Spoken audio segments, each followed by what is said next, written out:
नैहर में यादावा है दुनु फुला दिया नैहर में यादावा है दुनु फुला दिया ससुरा में आई तो बलम जी झूला दिया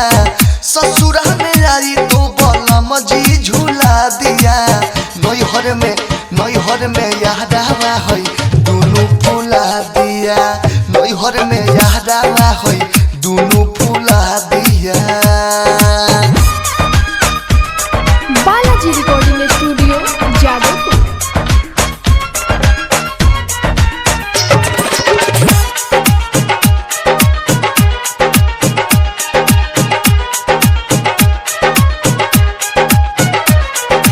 सेजिया पर राजा करेले कौन फ्यूज रात भर ही दुनु के कर सयूज रात भर ही दुनु के कर सयूज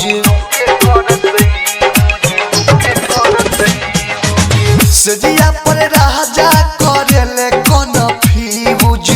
रात भर ही दुनु के कर सयूज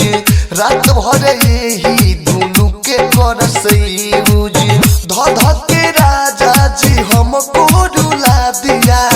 ध के राजा जी हमको रुला दिया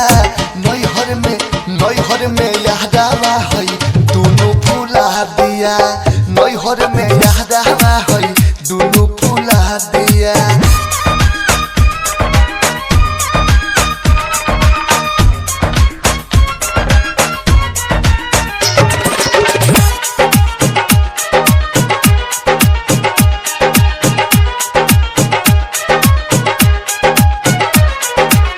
जुबना के राखी हम के तनाले चाप के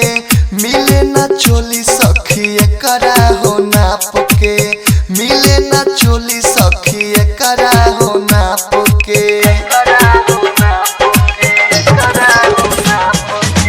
दुर्गेश बेदर्दी कोबले राखी के चाप के मिले न चोली सखी करा हो नाप के मिले न चोली सखी करा हो नाप के यादव विदेशी सारा बुद्धि भुला दिया यादव विदेशी सारा बुद्धि भुला दिया नैहर